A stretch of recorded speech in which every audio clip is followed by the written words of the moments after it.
we're gonna show you our game Escape. It's a escape room where you are a robot trying to pass a test and escape the room. The goal of everything is you get the cogwheels, and the cogwheels then will be placed in our end door.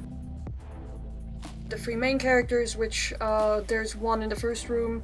The robot is another robot just like the main character. The woman in the second room is the scientist building them, and the little robot is a little friend who was an earlier model. Here's our potion puzzle. Here's a little sugar that you have to create in order to get the little robot to give you the last final cogwheel.